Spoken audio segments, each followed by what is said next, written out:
लड़कियां बहुत अच्छी हैं, लेकिन तब तक जब तक कि वो अपने ससुराल में हैं। इसी पे आधारित आज की कहानी है रिश्तों के समीकरण।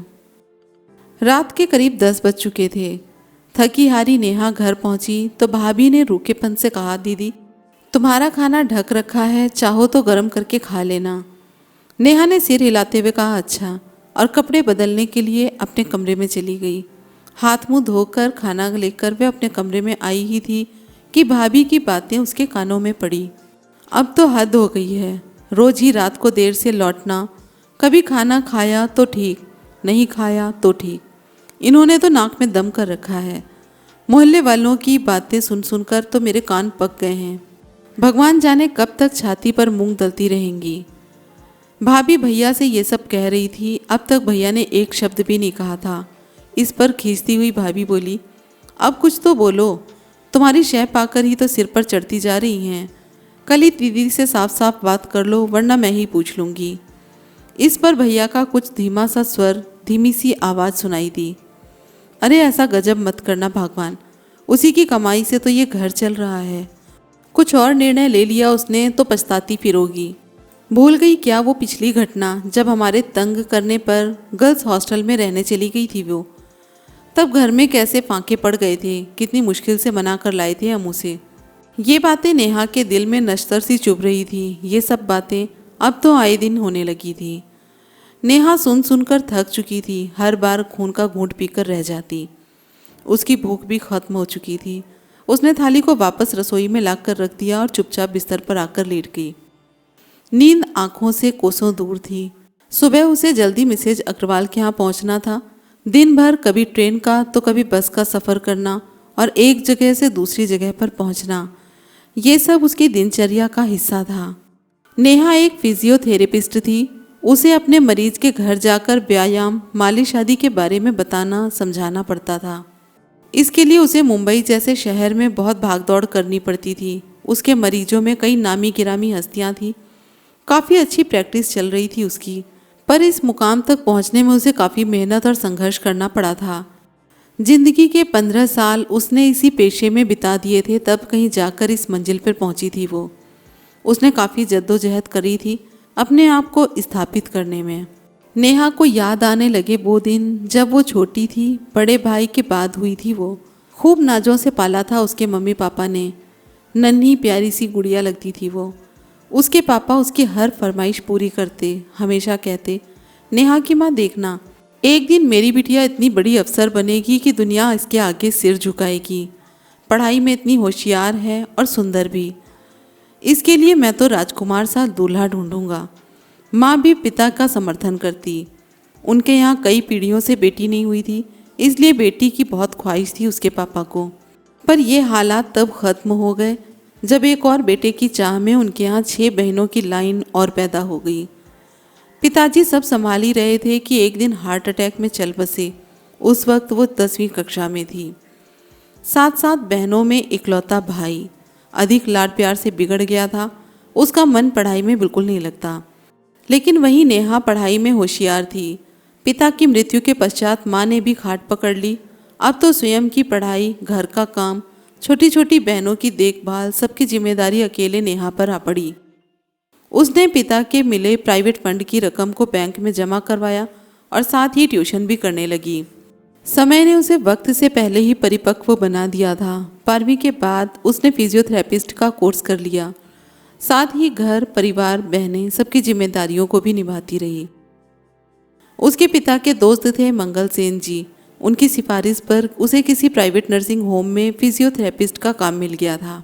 तब उसकी उम्र मुश्किल से 20 बरस की रही होगी। तब से जो जद्दोजहद शुरू हुई वो आज तक चल रही है। बहनों को पढ़ा लिखा कर, कुछ बनाकर एक एक को निपटाती गई। माँ बिस्तर पर लेटी लेटी बार बार बलैयाँ लेती रही। भाई आवारा निकल गया, बुरी सोहबत में रहने लगा। उससे तो घर में कोई मदद मिलती नहीं थी, उल्टे वो नेहा से ही पैसे मांग कर ले जाता था। नेहा जब अपनी जिम्मेदारियों से मुक्त हुई तो पाया कि बालों में सफ़ेदी झलकने लगी। अपनी तरफ तो उसका ध्यान कभी गया ही नहीं था। बीच बीच में जब कभी कोई रिश्तेदार उसके लिए रिश्ता लेकर आते, माँ किसी ना किसी बहाने से टाल देती। वह भी अपनी जिम्मेदारियों का एहसास कर अपने सारे जज्बातों को जब्त कर लेती। भाई की भी शादी हो गई। शुरू शुरू में तो भाभी का व्यवहार सही रहा, पर बाद में वही भाभी अपने रंग दिखाने लग गई। घर में नेहा का स्थान सिर्फ पैसे कमाने वाली मशीन की तरह सा रह गया था। अब तो माँ भी कुछ बदली बदली सी दिखती थी। बहू की हाँ में हाँ मिलाते हुए वे भी नेहा को ही बात बेबात दोषी ठहराने लगी। भाभी भी अपनी ही दुनिया में मस्त रहती। आए दिन कुछ न कुछ फरमाइश नेहा से करती रहती। कभी कहती दीदी आज बबलू की फीस भरनी है, तो कभी कहती आज कपड़ों के लिए पैसे चाहिए, या फिर पिंकी कह रही थी कि बुआ से कहना मुझे साइकिल दिला दे। नेहा भी भाई के बच्चों को अपनी माँ सा प्यार देती, अपनी सारी कमाई भतीजे व भतीजी पर लुटा देती। बहनों के खर्चे भी बढ़ते जा रहे थे। आज डॉली के यहाँ तीज आएगी, आज मंजू के बेटा होने का फंक्शन है, जयपुर वाली बहन की मैरिज एनिवर्सरी है, उसके यहाँ अच्छा सा तोहफा लेकर भाई जाएगा। उसके लिए साड़ी, उसके सास ससुर के कपड़े, बच्चों के कपड़े, फल मिठाई जाएगी, उसका खर्चा। आए दिन माँ की फरमाइशें कुछ ना कुछ लगी ही रहती। उसने कभी भी नहीं सोचा था कि उसको लाड करने वाली यही माँ उसकी अपनी सगी माँ इतनी बदल जाएगी। उसकी शादी का कभी ख्याल तक नहीं आया। ऊपर से कुछ कह दो तो घर में हंगामा, माँ का रोना धोना शुरू कि आज तेरे पिता जिंदा होते तो मेरी ये दशा ना होती। मैं तो अपाहिज हो गई हूँ, तुम्हारे टुकड़ों पर पल रही हूँ। मैं ही तो हूँ वो करम जली, मौत भी नहीं आती। माँ का बड़बड़ाना एक बार शुरू होता तो रुकने का नाम ही नहीं लेता। वह सुबह एक कप चाय पीकर जल्दी निकल जाती और शाम ढले थकी हारी लौटती। भाभी से भी ये कभी नहीं होता कि जहाँ पबलू और पिंकी का टिफ़िन पैक कर रही हैं वहीं उसके लिए 2 पराठे भी सेंक दें। हर महीने घर के खर्च के लिए सारी कमाई हाथ में रख दो। उस पर भी ये जलालत भरी जिंदगी। क्या यूं ही घुट घुट कर जीती रहेगी? क्या यूं ही चलती रहेगी जिंदगी?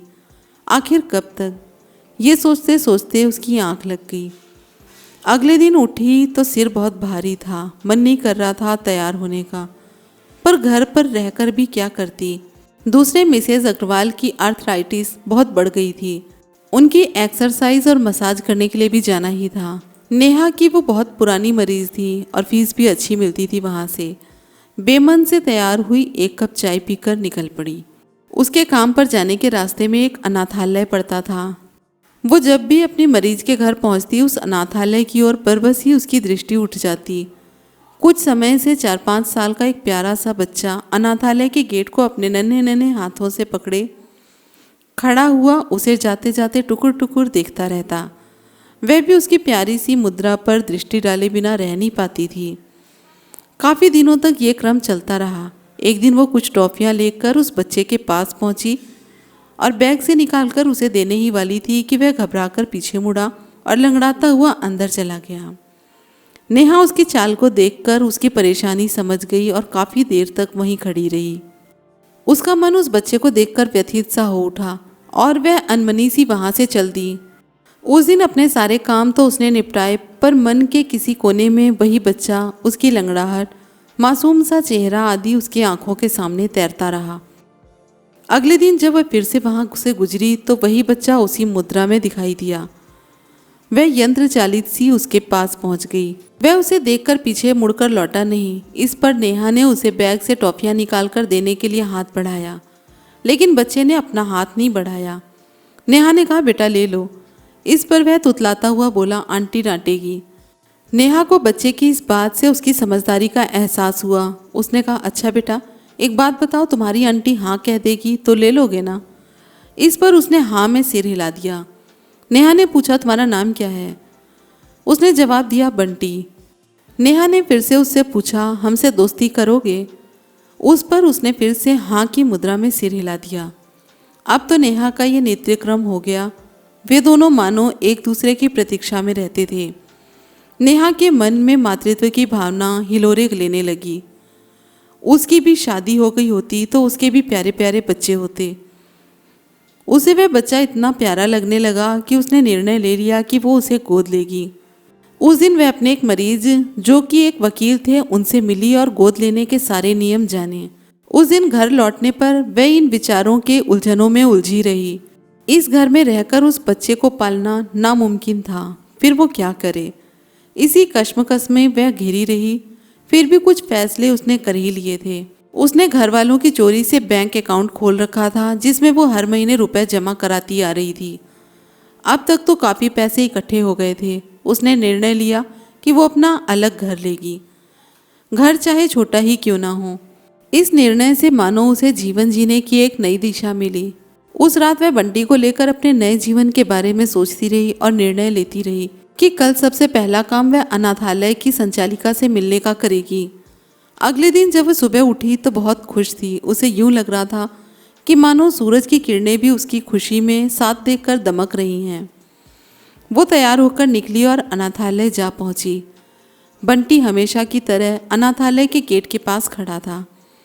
उसे लेकर वो अनाथालय की संचालिका के पास जा पहुंची और बंटी को गोद लेने की मंशा उसने जाहिर की।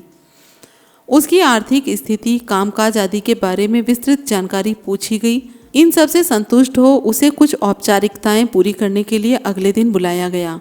उस दिन उसने अपनी पहचान के बिल्डर से मिलकर एक फ्लैट खरीदने की बात की और अग्रिम राशि के रूप में रकम जमा करवाने की बात हो गई।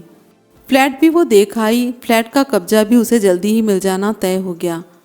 अब समस्या यह थी कि दिन भर बंटी के पास रहेगा कौन, कौन से स्कूल में उसे दाखिला दिलाना सही रहेगा। इसका भी प्रबंध उसने कर लिया। पूरे दिन की आया का इंतजाम हो गया। घर भी स्कूल के पास में ही था। वहाँ भी नेहा दाखिले की बात कराई, फॉर्म वगैरह सब ले आई। अब बस बंटी का संरक्षण मिलते ही उसे घर पर लाने को आतुर थी। अपनी एक छोटी सी दुनिया शुरू करने के लिए जिसमें वो होगी और मातृत्व की कमी पूरी करने के लिए बंटी होगा। उसे बेटा मिलेगा और बंटी को माँ। उस रात घर आकर उसने अपने निर्णय से घर वालों को अवगत कराया। सबके चेहरे फक पड़ गए। भाई व भाभी ने बच्चों की दुहाई दी और कहा, क्या तुम्हारे लिए भतीजे और भतीजी अपने नहीं हैं? जो पराया बच्चा गोद लेने की सोच रही हो, वो भी जिसकी जात पात का पता नहीं, माँ बाप का भी नहीं पता।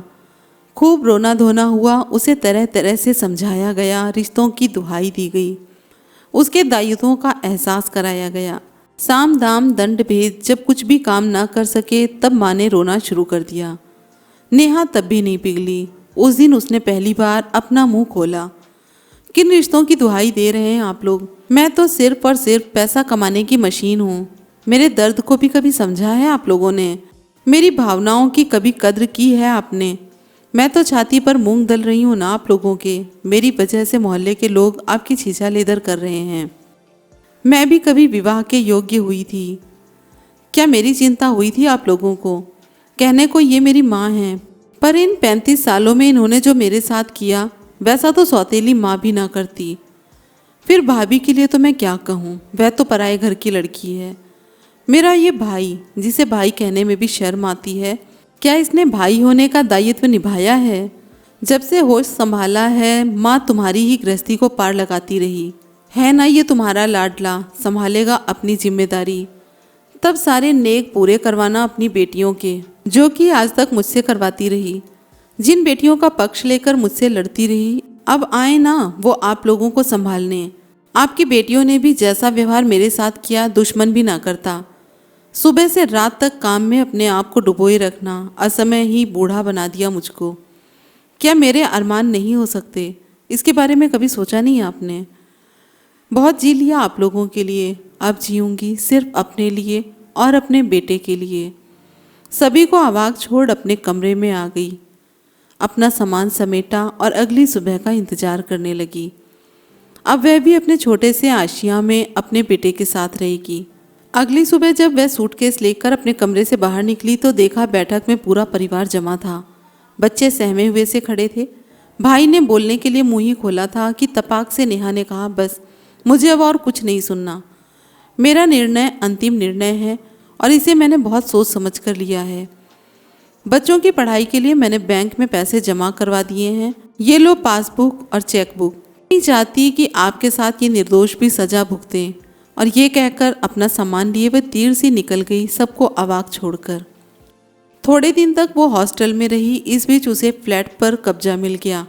घर का जरूरी सामान खरीदकर घर को व्यवस्थित किया। अनाथालय जाकर सारी औपचारिकताएं पूरी की और बंटी की उंगली पकड़कर आ गई अपने घर में। बंटी घर आकर बहुत खुश था। कहने लगा, आंटी ये घर तो बहुत सुंदर है। इस पर नेहा ने बंटी से कहा, आज से मैं तेरी आंटी नहीं माँ हूँ बेटा। नेहा ने उसे सीने से लगा लिया। अब नेहा ने निश्चय किया कि वह घर पर ही रहकर ज़्यादा से ज़्यादा मरीज देखा करेगी ताकि बंटी के पैर को भी ठीक किया जा सके। अच्छे डॉक्टर को दिखाकर उसने बंटी की तकलीफ के बारे में जाना और सही से व्यायाम मालिश आदि करना शुरू कर दिया। बंटी अब काफ़ी ठीक हो चला है, उसका स्वास्थ्य भी अच्छा होने लगा है। नेहा खुश है अपने छोटे से संसार में अपने बेटे के साथ। कहानी के बारे में अपनी राय कमेंट बॉक्स में ज़रूर दें। कहानी पसंद आई हो तो चैनल को सब्सक्राइब करें, पोस्ट को लाइक करें और फिर मिलेंगे अगले वीडियो में। तब तक के लिए नमस्कार।